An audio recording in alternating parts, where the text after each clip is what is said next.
Hola amigos, bienvenidos a Sin Filtros México. Hoy vamos a conversar con Carlos Ibarra y también nos va a acompañar Francisco de Angelo. Vamos a hablar de diversos puntos. Uno de ellos es los sucesores del Chapo Guzmán. El Chapo Guzmán tiene sucesores. Ustedes saben que cada vez que hay un cartel cuyo líder cae en desgracia, como es el caso del cartel de Sinaloa, con Joaquín el Chapo Guzmán, vienen entonces otros individuos y toman el frente, el liderazgo de esa organización criminal. Así que vamos a empezar nuestra conversación sobre ese tema y otros que están candela en México. Antes de irnos con nuestros invitados, vamos a invitarlos a todos ustedes para que se unan a nuestro super chat. Para nosotros es muy importante todos sus comentarios. Y recuerden que si les gusta nuestro trabajo, por favor, regálenos un like, no les cuesta nada, háganlo simple y llanamente un like, que lo pueden conseguir en la caja de herramientas que está en la parte de abajo de este video. Bienvenido, Carlos, un gran placer tenerte con nosotros en Sin Filtros. Hola Maybord, hola Francisco y sobre todo hola amigos del auditorio, muy buenas tardes desde la Ciudad de México, un gusto saludarlos. Cuéntanos, Carlos, ¿quiénes son los nuevos jefes del cartel de Sinaloa, excluyendo al Mayo Zambada, que pareciera ser una especie de leyenda que nadie sabe dónde está, o muchos sí saben dónde está, pero hay nuevos herederos? Cuéntanos.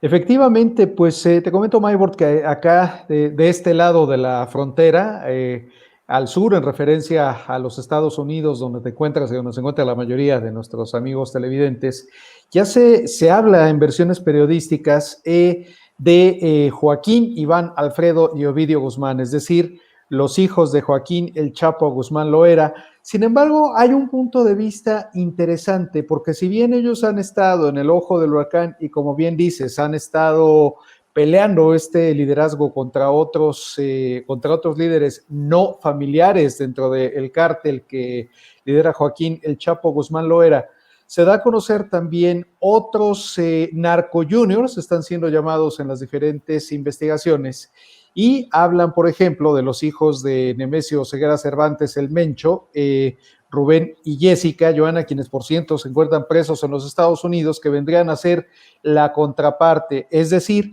vendrían a ser el contrapeso contra Joaquín Iván, Alfredo y Ovidio Guzmán, desde el cártel Jalisco Nueva Generación, es decir, los antagonismos como ocurren aquí entre bandas identificadas como bandas del crimen organizado en México, ya también están teniendo herederos, ya con las cabezas en la cárcel o con las cabezas ya con edades que comienzan a ser más difícil estos liderazgos. Los hijos son quienes están tomando ahora la batuta de estas organizaciones criminales. Hay un punto que me gustaría tocar a este respecto, que a diferencia de lo que son pues los líderes de estas organizaciones y que pertenecen a la generación anterior, es decir, a los padres, estos nuevos narco juniors, como son llamados por algunos medios mexicanos, cuentan ya con una preparación académica, muchos de ellos en instituciones de gran prestigio en nuestro país y preparados ya con herramientas de conocimiento y herramientas técnicas. Por ejemplo, a nivel licenciatura o maestría en administración de empresas, por ejemplo, gente que sabe manejar muy bien los temas de finanzas, gente que ya no necesariamente, como era el caso de sus padres, van a tener que contratar estos servicios con las consecuencias que todos conocemos. Recordemos que las personas que se ponen al servicio de estas organizaciones criminales a ofrecer alguna actividad profesional, pues muchas veces cualquier errorcito, cualquier cosa que no les gusta a los líderes de estas organizaciones, terminan en que el profesional, pues lamentablemente termina perdiendo la vida o situaciones de este tipo muy delicadas. A este respecto, Maybord y amigos del auditorio, les puedo compartir que como periodista, esto fue en el año, si la memoria no me es infiel, 2014, alguna vez que hubo una manifestación en las afueras del Tribunal Superior de Justicia del entonces Distrito Federal, todavía no era la Ciudad de México como tal, o todavía la denominación legal seguía siendo Distrito Federal, un abogado estaba organizando a grupos de esposas de criminales o de supuestos criminales encarcelados que protestaban por considerar que los derechos humanos de sus familiares internos estaban siendo violados. En algún momento uno de estos abogados tuvo la mala fortuna de hablarle golpeado a una de las esposas de estos criminales. Un tema, algo así de, oye, pues oigan, ya habíamos ensayado que para cuando vinieran las cámaras íbamos a pararnos en la escalinata y usted se iba a parar aquí y usted se iba a parar acá y ya se les olvidó, a ver, no, organícense de nuevo. Esto no le gustó a una de las esposas de los narcotraficantes. 2 días después, este abogado estaba muerto. No vamos ahorita a mencionar nombre por respeto a la memoria y sobre todo por respeto a los derechos de esta persona como víctima, pero pues son una de tantas derivaciones que podemos ver de cómo, aunque los liderazgos se encuentren tras las rejas, los hijos y los familiares están tomando ya el control de las cabezas. También pues existe también fuera de lo que es el Chapo Guzmán y en lo que tiene que ver con el cártel de Sinaloa, están los hijos de Juan José Esparragosa, más conocido como el Azul, y aunque a esta persona se le da por muerto desde hace ya bastantes meses, pues bueno, los hijos estarían ya pues también buscando la manera de competir por este liderazgo contra los hijos de Joaquín El Chapo Guzmán Loera. Es ahora lo que está trascendiendo en los medios nacionales respecto a este caso. Sin embargo, pues cabe mencionar que estos 2 días especialmente, que como saben ustedes amigos en los Estados Unidos, aquí en México el 15 y 16 de septiembre son los días más importantes en lo que tienen que ver con las fiestas patrias, pues evidentemente todos estos temas que tienen que ver con el crimen organizado han pasado a un segundo término, sobre todo porque estas 2 fechas que acabo de mencionar han estado cargados de mensajes que desde mi perspectiva y que además compartimos muchos mexicanos, pues más que actos oficiales se trató de actos de propaganda. Ahora platicaremos un poco más de ello, Maybert. Sí, ciertamente. Te quería comentar que, bueno, en Sin Filtro tuvimos oportunidad de conversar con Mónica Ramírez, la criminóloga que hizo estudios no solamente de Joaquín El Chapo Guzmán, sino de otros narcotraficantes de alto calibre para hacerles el perfil psicológico. Y ella justamente me comentaba esa gran diferencia que hay entre los viejos narcotraficantes y los nuevos, los herederos, los hijos, formados en los viejos narcotraficantes, con excepción del Chapo Guzmán y alguno otro. Por lo general les gusta el secretismo, mantenerse ocultos, no presentar su imagen. Y ahí se puede hacer referencia al caso de el Mayo Zambada, que hay algunas fotografías por allí, nadie sabe, todo el mundo dice que aparece, vive en las montañas, pero nadie sabe exactamente dónde se encuentra. Y esa nueva generación de narcos que les gusta la moda, que les gusta las grandes marcas, los diseñadores, son como medio exóticos en la búsqueda de llamar la atención y sobre todo se han preparado para un negocio a futuro, ¿no? Ven los carteles de la droga como una gran corporación y están en disposición de aprender todas las ramas de ese negocio para hacerlo mejor y también para ganarle a la vieja generación. Así es que esto es una discusión bastante interesante, Carlos. Sí, sin duda, y además buscan carreras afines, como decía, administración de empresas es una de ellas, pero son personas que saben de trading, por ejemplo, que saben cómo hacer inversiones y que estas inversiones reditúen y demás, que además este tipo de operaciones, pues muchas veces no necesariamente, sobre todo si se hacen a nivel hormiga, no necesariamente llegan a ser fiscalizadas por el gobierno. Entonces, ¿qué pasa? Si cualquier persona invierte 10 o 100 o 1000 dolaritos máximo en una acción de trading, en una acción en comprar acciones a modo hormiga en diferentes bonos colocados en bolsas alrededor del mundo, o en el caso específico del trading, pues que tiene que ver muchas veces, por ejemplo, con criptomonedas o con divisas, etcétera, llegan las ganancias y ya de esa manera, pues también tenemos un dinero ingresado de manera legal a través de las propias herramientas, plataformas o instituciones que se dedican a este tipo de operaciones, y tenemos ahí una de tantas estrategias muy finas para hacer que el dinero se convierta de algún modo en un dinero legal, por así decirlo. No Así olvidemos es que la preparación, Carlos, de esta nueva generación de capos hace justamente que para la justicia, los que aplican, los que investigan a este tipo de organizaciones, se les haga un poco más complejo porque tienen los mecanismos que se están usando, como por ejemplo las criptomonedas o jugar en la bolsa para lavar el dinero por pequeños montos que a veces son muy minúsculos y las autoridades no los ven o no se fijan porque andan buscando a los grandes fish, como llaman, los grandes pescados, y no los pequeños. Entonces es una herramienta que le permite al crimen organizado lavar el dinero con mayor facilidad, y a las autoridades pues es un reto mayor ubicarlos y seguirle el camino, el rastro a ese dinero.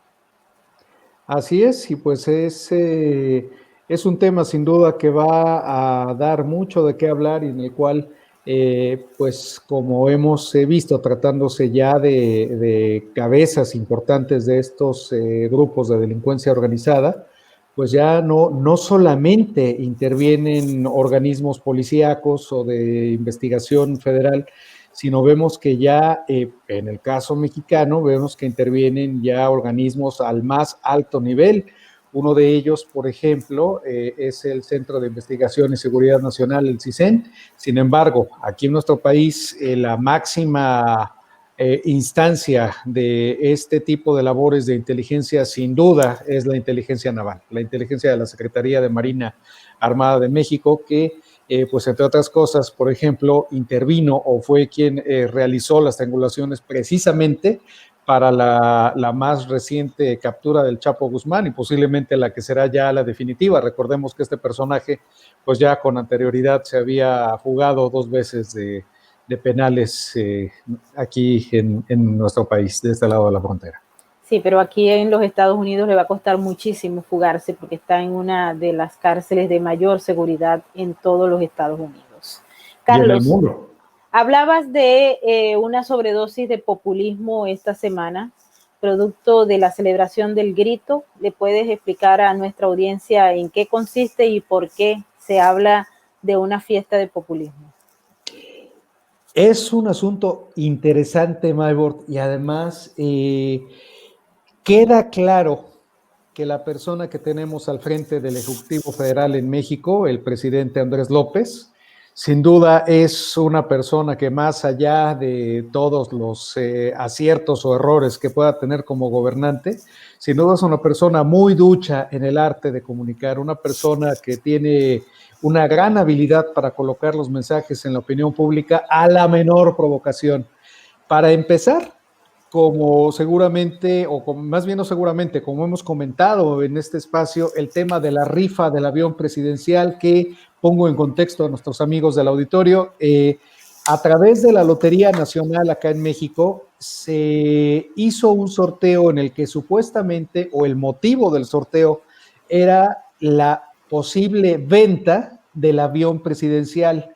Es decir, este avión que compraron fue adquirido en sexenios anteriores, en el sexenio de Felipe Calderón y puesto en operación por el presidente Enrique Peña Nieto, y que ahora el discurso del presidente Andrés López lo señala como un exceso, como una ofensa, frases que tiene él muy trilladas de que no puede haber un pueblo que ostente mientras exista pobreza en el pueblo y otra larga lista de etcétera. Sin embargo, pues ahí estamos viendo un acto literalmente de populismo. De este sorteo en el cual si la memoria no me es infiel, se pensaba tener una recaudación de 3,000 millones de pesos, solamente se recaudaron 2,000, es decir, una tercera parte no se logró colocar, pero además el meollo del asunto. Maybor, ni tú, ni yo, ni ninguna persona de los amigos que nos están escuchando, ni ningún ciudadano mexicano, tenemos la capacidad para ganarnos un avión 787 Dreamliner, perdón, no nos lo podemos sacar en una rifa. ¿Qué hacemos con él? Es más, legalmente ese avión está bajo resguardo del gobierno mexicano, bajo una figura que se conoce como leasing, que posiblemente es una palabra que ustedes en los Estados Unidos conozcan más que nuestro pueblo mexicano. Para las personas hispanoparlantes, nuestros amigos de Venezuela, nuestros amigos de México y de otras latitudes que nos están escuchando, leasing quiere decir arrendamiento financiero, es decir, hagan de cuenta que estamos rentando un coche, solo que en vez de ser nosotros rentando un coche, es un gobierno de un país rentando financieramente un avión. ¿Qué quiere decir esto? Que después de un término de renta hay una opción a compra. La realidad es que hoy el avión no pertenece al Estado mexicano. Es un avión que pertenece a la empresa Boeing, que es el fabricante y que está allá en Estados Unidos y que lo está arrendando al gobierno de México. Entonces, después se hizo la aclaración de que, bueno, no se va a rifar el avión, se va a rifar lo que valdría. Ese va a ser el premio mayor y se espera una recaudación de tal cantidad de dinero. Bueno, esa cantidad de dinero que les estaba yo mencionando no se logró recaudar. Sin embargo, el día de ayer tuvimos al presidente López teniendo una presencia mediática, o su gobierno, a través de este sorteo de la Lotería Nacional. En este caso, quien estuvo presente ahí fue la secretaria de Gobernación, Olga Sánchez Cordero, quien pues ahí estuvo haciendo o marcando la presencia del Ejecutivo Federal. Posteriormente, en la noche, tuvimos una situación muy peculiar, Maybor. Desde que se celebra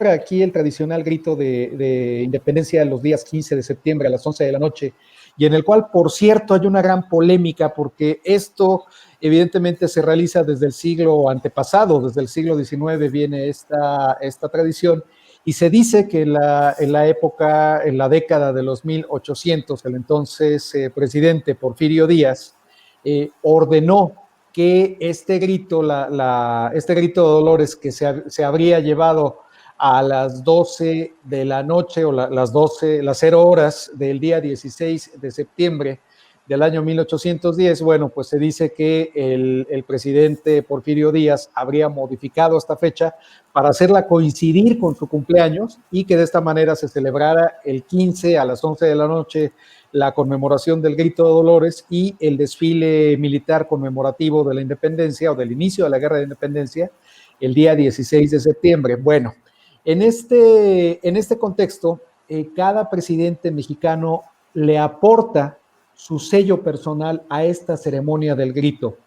La que tuvimos este 16 de septiembre, y a lo que me refiero con que estuvo cargada de populismo, fue por los mensajes entre líneas que escuchamos del presidente Andrés López. Uno de ellos tuvo que ver con el encendido de lo que él llamó la llama de la esperanza, que ahorita me voy a referir a ello, voy a narrar los hechos de manera cronológica. En general, el presidente Andrés López lanzó 20 diferentes vivas. Cada año, cada presidente impone un sello.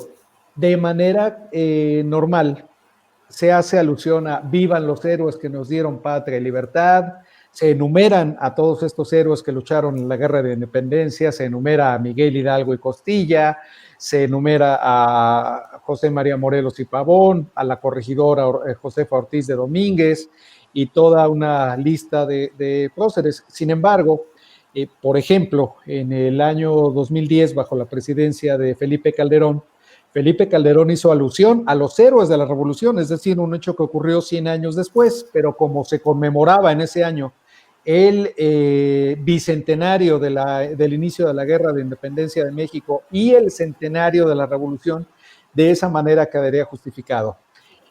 El día de antier, lo que escuchamos de voz del presidente Andrés López fue que además de estas tradicionales arengas, como es la palabra correcta para referirnos a estas menciones, el presidente dijo, entre otras, viva la grandeza cultural de México, viva el amor al prójimo y viva la esperanza en el porvenir. Tenemos aquí un dato muy interesante con esta palabrita que pareciera insignificante y lo que vino posteriormente, que fue el encendido de esta supuesta llama de la esperanza. Hay varios componentes interesantes. Viva el amor al prójimo, pues esto la verdad me suena y quizás los amigos del auditorio estarán de acuerdo, seguramente tú también, Maybor. Viva el amor al prójimo. Esto suena muy bonito, suena muy idealista, pero lamentablemente, señoras y señores, esto pues es uno de los conceptos que llevan al socialismo del siglo XXI. Cuando hablamos de amor al prójimo, pues en muchas ocasiones esto quiere decir desprendernos y no tener un beneficio personal, sino estar viendo por el otro. Esto en los hechos, esto en la vida cotidiana es un gran principio y ojalá todo mundo lo llevara de esta manera. Sin embargo, decir viva el amor al prójimo y por el otro lado viva la esperanza en el porvenir, refrenda un mensaje marcado constantemente por el mandatario mexicano en sentido de que ahora está habiendo un cambio y que se rompe con todo lo anterior. Específicamente, él habla de los gobiernos anteriores mexicanos y de 30 años de el periodo neoliberal, como él subraya muchas veces, es decir, desde el gobierno del presidente Carlos Salinas de Gortari hasta el gobierno del presidente Enrique Peña Nieto. Esto constantemente es el villano favorito que el presidente López, al cual el presidente López echa la culpa cuando algo en su administración sale mal. Es el pretexto genial, decir, híjole, pues es que nos dejaron las cosas muy mal los del periodo liberal, los conservadores están muy enojados y toda una serie de etcéteras. Suele ocurrir, Carlitos, suele ocurrir allá en Venezuela cada vez que se recuerdan los discursos de Chávez y los de Nicolás Maduro, los 40 años de democracia representativa son los culpables de cualquier cosa que ocurre en el país. No importa si ya han pasado 20 años de régimen chavista, todo es culpa del pasado, nunca es culpa de ellos mismos y de su pésima administración. Efectivamente, y si nos vamos ya, digamos, a las investigaciones sobre este tema, me gustaría citar una de Alejandro Cárdenas y Javier Requena, por ejemplo, que precisamente habla sobre populismo. El título exacto, si la memoria no me es infiel, es Populismo en América Latina, si mal no lo recuerdo. Digo, no quisiera caer en una imprecisión, lo que sí tengo claro son estos autores. Es una definición muy básica de populismo, o entre las características que definen el populismo precisamente se encuentra esta: tener todo el tiempo un enemigo, el cual está siendo adversario del sistema, en el cual se pretende empoderar al pueblo noble, al pueblo pobre y bueno.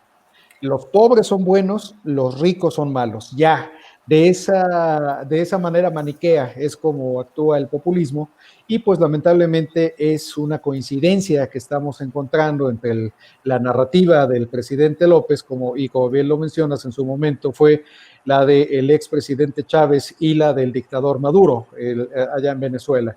Y pues como sabemos, estos discursos no son únicos de estos dos países, hay otros tantos más, incluido, aquí me atrevo a subrayarlo y con el debido respeto a quienes nos escuchan y pudieran estar o no de acuerdo, esto ocurre también en los Estados Unidos, solo que el tipo de populismo que ocurre allá es un populismo de derecha, pero a final de cuentas tenemos que el líder de la nación de las barras y las estrellas tiene sus stakeholders, tiene sus seguidores, tiene sus votantes, y a muchos de ellos les dice lo que quieren escuchar. Quizás sonará muy conocido para el auditorio que nos está... Sí, aquí estamos justamente en campaña. Sí, Carlos, estamos en campaña y tanto el candidato Joe Biden como el presidente le dicen al auditorio exactamente lo que quieren oír. Así que esto es muy importante porque están en plena campaña electoral. Efectivamente. Carlos, sí. Vamos a darle la bienvenida a Francisco de Ángelo, que lo tenemos ahí abandonado. Él quiere conversar con nosotros sobre un informe que se dio a conocer ayer en Ginebra, en la ONU, en donde se hace una mención exclusiva, Carlos, al caso Venezuela y se establecen responsabilidades. Bienvenido, Francisco. Un gran placer para nosotros tenerte en Sin Filtros. Hola, muchas gracias por invitarme una vez más. Sí, definitivamente hay un informe que es como una bomba atómica contra el régimen, porque son 443 páginas de la misión internacional independiente que determinan los hechos sobre Venezuela. Este informe lo hace la ONU y lo dio a conocer este miércoles.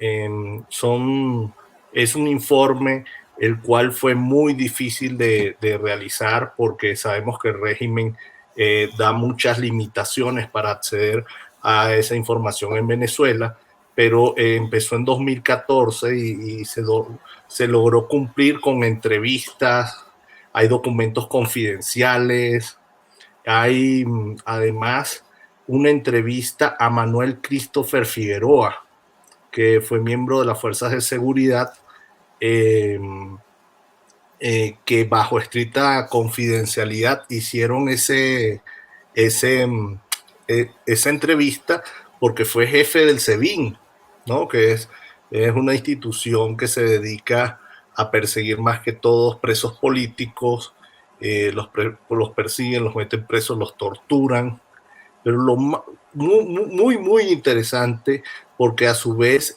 se acusa directamente a Nicolás Maduro y al ministro de Interior Néstor Reverol. ¿Que quién es este personaje? Bueno, este es un personaje oscuro que está acusado ya en una corte en Brooklyn, en Nueva York, en el distrito este, por tráfico de cocaína hacia Estados Unidos. Néstor Reverol es maracucho de Maracaibo, de Cabimas, y es un general de la Guardia Nacional. La Guardia Nacional es una institución antigua en Venezuela, antes de Chávez existía. Siempre ha sido una guardia que se dedica a hacer lo que hacía la Policía Federal aquí justamente en México antes de que entrara la Guardia Nacional, que es cuidar carreteras, entradas y salidas de personas, de mercancías, y sí reprimir algunas manifestaciones. Es una policía militarizada, pero fíjense que hemos empezado a encontrar quejas de mexicanos. Acá me han llegado algunas informaciones, me han escrito que ellos han tenido problemas con la Guardia Nacional y se han dado cuenta que el acento de los guardias nacionales en México no es un acento mexicano, parecen personas de Centroamérica. Esto es un rumor, yo no tengo una fuente de verdad fiable, pero el tema es que en Venezuela pasó. En Venezuela la Guardia Nacional, estos delincuentes tienen tropa cubana infiltrada en la Guardia Nacional y ellos son los que normalmente actúan cuando hay protestas, porque normalmente pasa que el Guardia Nacional que es del país le cuesta mucho enfrentarse contra señoras, niños, ancianos. Entonces ponen cubanos porque los cubanos, eso sí está totalmente probado en Venezuela, porque los cubanos no paran a la hora de reprimir, entonces son más cruentos, ¿no? También el informe de la ONU, vemos el tema del asesinato de Oscar Pérez, hay una declaración del presidente Guaidó también que lo tomaron en cuenta. Es una total bomba porque a estos delincuentes como Maduro, Reverol, otras personas del gobierno la señalan por crímenes de lesa humanidad, ¿no? Para más cuento hay cosas curiosas como incentivos. Estos criminales le dan incentivos a la Guardia Nacional, a las policías, para que cumplan estas labores de apresar, eh, torturar, secuestrar civiles. Entonces, al parecer, hay una estructura totalmente formal en la cual le dan bonos, le dan beneficios económicos si cumplen las órdenes de hacer esta fechoría. Es increíble porque también encontraron una conexión directa de lo que fue antes los círculos bolivarianos, ¿no?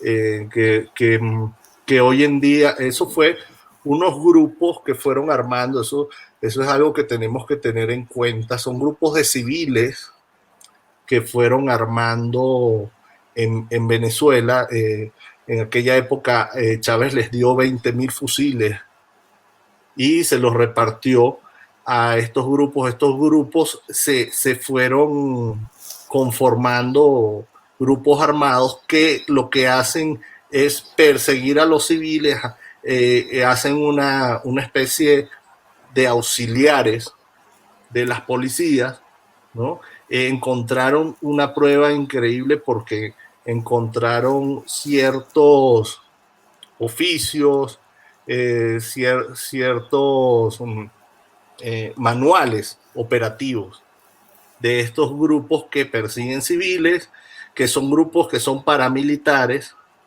y están todo el tiempo haciendo apoyo a la Guardia Nacional, al Ejército. Ahora, ¿por qué ellos operan? Estos hoy en día les llaman colectivos. Ellos operan para que tú en Venezuela no digas que fue la Guardia Nacional, que fue la policía, que fue una institución del gobierno la que te atacó. Entonces empiezan a decir, fueron grupos colectivos, pero esos grupos no son del gobierno. Cuestión que es mentira, son grupos que han sido armados, que tienen patente de corso del gobierno. A su vez, se descubrió que tienen un gran control social en los barrios, en informar al gobierno y en algunos consejos comunales que son los que dicen a quién les dan cajas de comida CLAPS y a quién no. O sea, el nivel de crueldad de este régimen no solamente llega a ser el de tomar a las personas, asesinarlas, torturarlas, aprenderlas, ponerlas en una cárcel, sino también es las personas que no estén con el régimen no van a comer, no van a tener acceso a medicinas, ni a comida, ni a ningún servicio público, porque todo esto lo controlaron. Esto viene, por supuesto, de Cuba, estos consejos comunales, actuando conjuntamente con los colectivos, son totalmente una idea cubana. Ahora, el discurso es muy importante, cambiando un poquitito el tema, pero volviendo al tema de Carlos Ibarra sobre el discurso de López Obrador. Sí hay que analizar el discurso. A nosotros nos pasaba que Chávez decía normalmente en sus larguísimos discursos, en su televisión, cuando tenía el programa ese Aló Presidente, que se parece mucho al que hace López Obrador, que eran maratónicos, siempre imitando a Fidel Castro, ¿no? Que también hablaba maratónicamente, pero estos discursos había que tomarlos con pinzas porque a la larga todo fue pasando, ¿no? Fue pasando la desestructuración de toda la institucionalidad del país para llegar a lo que llaman el movimiento Quinta República y el socialismo del siglo XXI, que se parece mucho a lo que llaman aquí la Cuarta T, porque hablan mucho de la Cuarta T y la maravilla de la Cuarta T y la Cuarta T, y qué es eso, y con qué se come eso, qué es eso, qué es eso. Eso al parecer es una imitación de la Quinta República de Chávez, ¿no? Entonces el discurso viene por ahí. Por supuesto, hay que analizar todo en contexto global, porque si esos discursos se repitieron, los Kirchner los repitieron en Argentina, Evo, el gran amigo del presidente y de Marcelo Ebrard, lo repetía en Bolivia, lo vimos con Correa, lo vemos con Ortega en Nicaragua, pero el país que fue más radicalmente aplicado el sistema del socialismo del siglo XXI, lo vimos en Lula da Silva también, fue en Venezuela. Entonces, habría que estudiar un poco más qué pasó en los otros países donde el radicalismo no llegó a tal. ¿Por qué? Porque no tenían el petróleo que tenían en Venezuela, no tenían la caja para esclavizar a la gente, comprar tantas armas, destruir y desestructurar, o sea, volver un nihilismo el país. La ideología es nihilista, es desestructurar todo lo establecido para llegar a la nada, porque ellos creen que tienen soluciones, pero las soluciones son pésimas y lo que hacen es destruir y no solucionan absolutamente nada, como lo hemos venido viendo en México, que a las ONGs les quitaron los presupuestos, a los enfermos de cáncer sin medicinas, el seguro popular. En estos días nos llamaron a la fundación unas personas mayores que ya no hallaban donde los atendían porque el seguro popular ya no existe. O sea, se desestructuran para quedar en la nada. Es el nihilismo. Y ahora queremos saber qué va a hacer el gobierno de López Obrador, qué va a hacer Marcelo Ebrard, porque no creo que sea prudente seguir apoyando, seguir reconociendo a un gobierno criminal con un presidente ya no solo señalado de narcotráfico y ya no solo con un caso de narcotráfico abierto en Estados Unidos, sino por crímenes de lesa humanidad, con un informe de más de 400 páginas. Vamos a ver qué nos responden, porque sí vamos a actuar en México para ver qué va a pasar, ¿no? Importante destacar, Francisco y Carlos, ¿no? Dos cosas. En relación al informe, vamos a ver qué es lo que pasa. Recordando que Venezuela forma parte justamente del Consejo de Derechos Humanos de la ONU.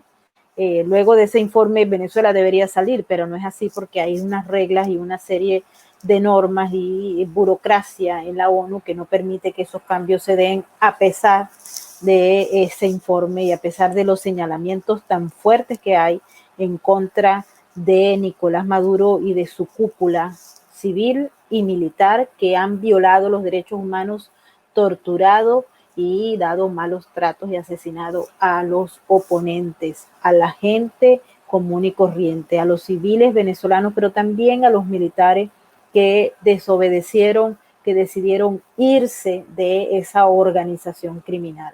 Una de las cosas que nos llamó la atención, Francisco, de ese informe fue justamente la declaración de Manuel Figuera. No es santo de nuestra devoción, es un hombre que cumplió con la regla del régimen y torturó, ordenó asesinatos y estuvo al frente de uno de los organismos más criminales del régimen chavista, como es el SEBIN. Así es que él debería pagar también por todos los atropellos y todos los crímenes que cometió durante su mandato. Ahora está aquí en los Estados Unidos y dice que ya no tiene nada que ver con eso, pero la justicia debe aplicarse para que haya paz. De lo contrario, no lo va a haber.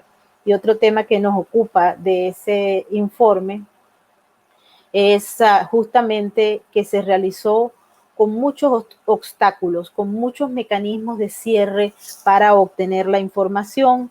Ellos se valieron de todos los elementos que sean válidos y aceptables en materia de investigación para desarrollar un informe que está prácticamente basado en una serie de testimonios, en una serie de los casos que se vinieron desarrollando con apoyos de ONG y también de políticos o de personas civiles.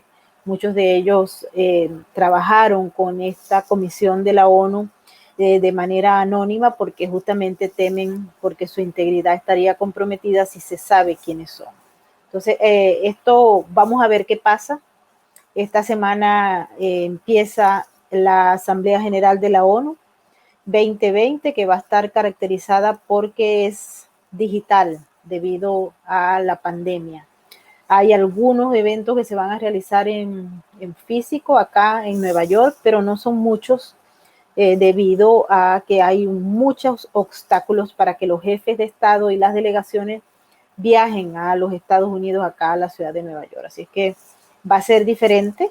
Vamos a ver a los jefes de Estado hablando en Internet. Ya se está desarrollando toda esa plataforma que tiene también un reto para las personas que están encargadas de eso, porque la Asamblea General de la ONU por lo general tiene muchos eventos paralelos, muchos encuentros, y este año todo es digital, así es que es difícil para los periodistas, por ejemplo, Antes estábamos en la sede de la ONU brincando de un lado para otro y este año vamos a estar frente a una o dos o tres computadoras viendo a ver cómo damos cobertura a el evento que por lo general trae muchos discursos, pero que se transforma en pocos cambios. Vamos a estar claros, en pocos cambios. Así que vamos a ver qué es lo que sucede con todos estos eventos y con particularmente con ese informe. No sé si Carlos tiene algo que preguntar sobre el reporte de Venezuela.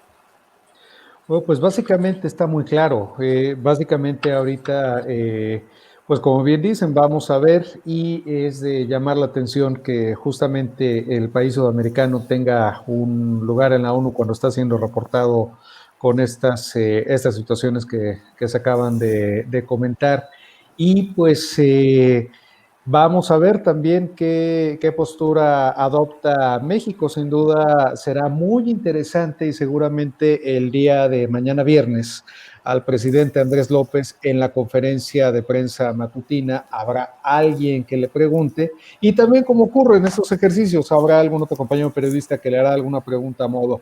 Por cierto, amigo Francisco, comentabas acerca de este asunto de de la llamada cuarta transformación o la cuarta T, la 4T, como se le dice aquí en México, para los amigos que nos ven y nos escuchan allá en la Unión Americana. Les platico brevemente en qué consiste esa narrativa presidencial mexicana. Ocurre que el país ha tenido tres grandes momentos llamados por el actual gobierno transformaciones. Uno de ellos fue la independencia de México, la segunda fue la guerra de reforma en el siglo XIX y ya en el siglo XX la Revolución Mexicana. Han sido los tres grandes eventos armados que han transformado al país. Entonces ellos en su imaginario, en su narrativa, consideran que la llegada al poder del presidente Andrés López constituye una cuarta transformación para el país.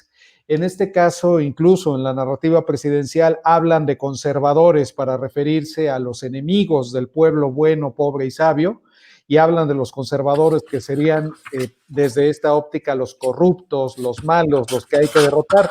Entonces, Maider, Francisco, pues esto que estamos platicando seguramente y con base en esto que estamos viendo que ocurre en Venezuela, quizás esta narrativa les resulte familiar, al igual que a muchos amigos del auditorio. Lo dejo sobre la mesa y pues bueno, considero que es importante hablar para entender cómo se están construyendo estos mensajes y mañana veremos, será una situación interesante si el presidente López apoya lo que está ocurriendo en Venezuela. Yo creo que se va a salir López diciendo que no puede no puede discutir sobre la soberanía de otros países, sobre el precepto constitucional mexicano y toda la doctrina Estrada, ese tipo de cosas.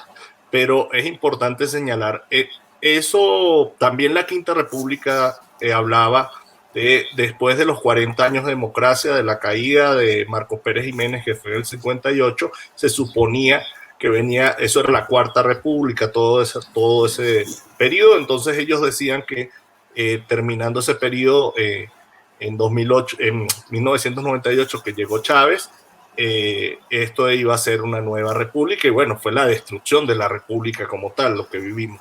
Ahora, los conceptos, cómo los manejan es muy parecido. El tema de decir quién es el pueblo, quién es el enemigo.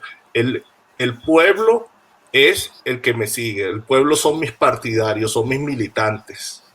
Los que no están conmigo no son parte del pueblo, entonces son malos, no tienen derecho a acceso a los beneficios del Estado, a las ayudas, a las medicinas, a la comida. Y ojo con eso, que eso es el principio de un autoritarismo, eso es el principio de un fascismo. Estamos en palabras muy peligrosas, pero sí se parecen bastante. Hay un elemento importante, Francisco, y es el hecho de que cuando esto ocurrió en Venezuela hace 21 años, la gente no creía, la gente pensaba que jamás Venezuela iba a ser como Cuba. Y es que ellos tenían razón, no era como Cuba, es peor que Cuba. Entonces, somos en Venezuela hoy en día una sociedad, un país peor que Cuba, porque en Cuba hay restricciones de alimentos, pero no como los hay en Venezuela. En Cuba hay 10 millones de habitantes que se han mantenido por las drásticas medidas que tiene el régimen sobre el control de la población. En Venezuela nadie sabe exactamente cuántos son en estos momentos, pero éramos 30 millones de personas, de los cuales un porcentaje importante que supera los 5 millones anda por ahí regado por el planeta, y una Son parte desplazados de ese país está dentro sufriendo las calamidades de la pésima administración, de la corrupción y de la criminalidad del régimen de Chávez y de Maduro. Pero sí. hay mucha gente que piensa y pensó que no podíamos llegar a donde estamos. Cuando uno habla con los mexicanos, ellos siempre dicen eso no puede ser. Aquí en los Estados Unidos, cuando se plantea que eso sí puede ser, dicen no, creo que son exageraciones, porque nosotros somos México, porque nosotros somos Argentina, porque nosotros somos maravillosamente chilenos. Pero Sí, sí puede así pasar en vamos. cualquier parte, si no hay controles, si la sociedad civil y política no se organiza, porque es que los parecidos son increíbles. Quieren dejar de financiar a los partidos políticos sin financiamiento, no, es muy difícil que se mantengan. Bueno, se Los, puede mantener, Francisco, pero se puede mantener en base al dinero proveniente de la industria criminal. Sí, bueno, eso es peor aún. O si son donaciones privadas, pero eso hay que organizarlo. Pero lo que no entienden las personas es que si el Estado presidencialista latinoamericano es sumamente poderoso. Entonces, ellos pueden ir desmontando las instituciones opositoras, las desmontan, les quitan el presupuesto y luego no tienen contrapesos. Entonces después se quejan, ¿no? Pero al principio compran el discurso de que todo está mal y después se dan cuenta que todo el país va a estar peor. Entonces es Sí, terrible. y efectivamente retomando un poco lo que platicábamos hace un momento acerca del grito de independencia, posterior a esta arenga que comentamos, a un ladito de esta bandera, con la bandera de México en tamaño monumental, se encendió una especie de pebetero improvisado al cual le llamaron el encendido de la llama de la esperanza. Me gustaría desmenuzar un poquito esta narrativa presidencial y remitirme a la Real Academia Española, la cual nos define esperanza como estado del ánimo en el cual se nos presenta como posible lo que deseamos. Y en una todavía más precisa y más cercana, en la doctrina cristiana, virtud, teologal por la que se espera que Dios dé los bienes que ha prometido.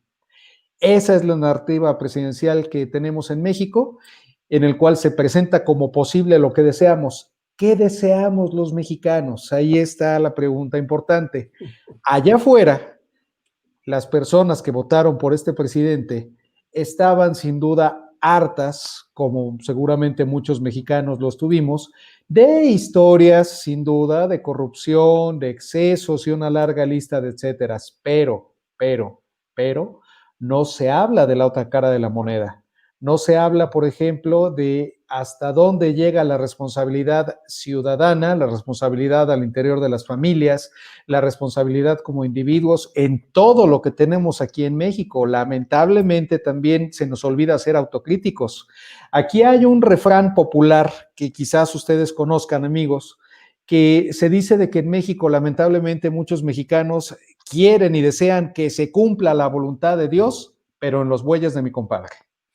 No para mí. Aquí, desgraciadamente, algo que todavía como sociedad mexicana nos falta cuando se habla de la corrupción y que en su momento el presidente Enrique Peña Nieto dijo que la corrupción era algo inherente a la cultura mexicana y que muchas personas aquí se rasgaron las vestiduras diciendo que cómo era posible, que eso no era cierto. La realidad es que afuera hay muchos compatriotas que si les marca el alto un policía de tránsito porque se pasaron una luz roja, pues con tal de evitarse la bronca, lo que sea, oiga oficial, pues cómo nos arreglamos, etcétera, y lamentablemente muchos oficiales que aceptan eso. Bueno, en la narrativa presidencial no hay ese discurso. Llegamos al extremo de que el presidente justifica acciones de delincuencia con el pretexto de la pobreza. Es que roban o hacen algo porque no les queda de otra. Eso también pasó con el chavismo. Chávez muchas veces decía que a veces robar no es malo, ese tipo de cosas las usan mucho. También hay que entender, los políticos y las instituciones siempre están integradas por personas. Entonces, no es, si en Venezuela tuvimos malos gobernantes antes del chavismo, o buenos, habían malos, habían avances en ciertas cosas, como todo. Entonces era un ejemplo de que la sociedad era así. Y ¿de dónde eran esa gente? De Venezuela. Si en México antes había malos gobernantes, había corrupción y habían cosas buenas y también hubo avances en economía y muchas cosas, eso también era porque había mexicanos buenos y mexicanos malos, políticos buenos y políticos malos. Pero estos tipos empiezan a hacer un discurso, a generar un discurso en el cual son buenos o malos. Yo soy el bueno, y eso, ojo, empieza a generar una cantidad bueno, una destrucción de la individualidad, de los derechos individuales de la persona, y empiezan a tener solamente derechos los del partido, ¿no? Ellos sí pueden tener riqueza, ellos sí pueden tener coches, ellos sí pueden tener comidas en su casa y medicinas, y los demás no, los demás son los malos, porque ellos vienen son los conservadores. Chávez hablaba de los escuálidos, las oposiciones, X. El discurso es así, pero nunca hay un verdadero diálogo o un verdadero discurso en el cual se diga que la persona tiene sus defectos, tiene sus aciertos, tiene también sus equivocaciones, sus fracasos. Eso le puede pasar a López Obrador, le puede pasar a Peña Nieto, o a Calderón, o a Fox, o a los presidentes Echeverría, X. Eso jamás, esas autocríticas jamás las dicen, porque no, nosotros somos, para más cuento, se hacen ver como Mesías, salvadores, ¿no? Como Mesías, ¿no? Como el encargado de Dios en la tierra. Y entonces los demás son malos, pero tú empiezas a ver la cantidad de derechos, la cantidad de cosas que empiezan a tener los miembros de esos partidos, los excesos de lujo, que ya una gran parte de la población va perdiendo, una cantidad de derechos, una cantidad de acceso a medicinas, a comida, a una cantidad de cosas, a riqueza, a generar riqueza, a ser felices. Estos gobiernos destruyen la felicidad de los pueblos. Así es, pero aquí viene el componente interesante respecto a esta palabra que estábamos diciendo, esperanza. El imaginario colectivo del mexicano que forma base de la pirámide, económicamente hablando, pues es el imaginario de que uno, soy pobre por culpa de los ricos. Dos, el gobierno tiene obligación de rescatarme, la sociedad tiene la obligación de rescatarme. Y viene una persona como este presidente López a hablar de la llama de la esperanza, pues refrenda obviamente ese pensamiento, y casualmente lo hace en la ceremonia del grito de independencia previo a lo que serán las elecciones del próximo 2 de junio de 2021, es decir, lo hace en pleno año electoral. Pero como esto no está expresamente manifestado en la ley, sino está sujeto a interpretaciones, pues él con la mano en la cintura dice, pues yo no estoy violando ley alguna, yo estoy diciendo que vamos a fomentar el que la gente tenga esperanza. ¿Esperanza en qué? Sería la pregunta, y la dejo sobre la mesa. Esperanza, yo creo, en seguir en el poder, porque es que el problema de todos estos individuos es que cuando llegan al poder preparan ese escenario para mantenerse en el poder, y si ellos fallan desde el punto de vista físico, que se queden sus herederos, porque son regímenes que buscan herederos, es decir, que llegan para quedarse. En Venezuela llegaron para quedarse, ya se habla en Argentina de llegar para quedarse, en otros países, mejor ni mencionemos Nicaragua, donde allí realmente se carece de toda regla y de toda norma. También es para poner a la población a vivir en el futuro. Fíjense, lo que hemos vivido en México este año son más de 70,000 muertos por coronavirus. Tenemos, no sé, 40,000 muertos por violencia. tenemos más de millones de desempleados. Entonces la gente ve que las cosas están mal y que la persona que lleva el país, en vez de buscar unas soluciones lógicas, agrupar a la sociedad para avanzar, lo que anda es dividiendo y rifando el avión, que fue con lo que empezaste. Entonces, una cosa que es una rifa de un avión que no tiene sentido, y lo que quieren es que no piensen en el ahora, sino en el futuro, ¿no? Resistiremos y venceremos, como decía Chávez, como decía Fidel. De ahí viene todo, eso es. Y les deja la puerta abierta a, por lo menos esa es la intención de esta narrativa, desde mi perspectiva, les da la opción a justificarse de una manera maniquea, a echar la culpa a los conservadores, a los fifís, a los malos que no nos dejan gobernar y no dejan que salgan adelante las buenas intenciones de esta administración. Y por el otro lado, como bien dices, Francisco, ¿cuándo vamos a ver este cambio? Mañana. Sí. La esperanza. El futuro. El futuro, así es. En un futuro que no va a haber nada. Mañana, sí. La esperanza de un futuro mejor, pues sí, ahí lo tenemos. Lo que va a haber es reelecciones. Exactamente. Bueno, hemos llegado al final de esta emisión de Sin Filtros México. Muchísimas gracias, Carlos, por estar con nosotros. Esperamos que por la próxima semana tengamos mayores datos. Vamos a evaluar bastante bien todos los elementos que definen el caso mexicano como un miembro del socialismo del siglo XXI. Importante destacarlo porque hay que acumular información para la discusión. Esto no termina aquí, esto apenas está empezando y son muchos los datos. Y recuerden a todos los amigos mexicanos, los venezolanos decíamos exactamente igual. No somos cubanos. Y hoy en día, 21 años después, de verdad que no somos cubanos. Somos venezolanos y estamos peor que los cubanos. Es cierto. Carlito, mil gracias por estar con nosotros. Gracias, Memo. Es un placer. Saludos, amigos del auditorio. Saludos, Francisco. Un fuerte abrazo y también doctor. Gracias. Gracias.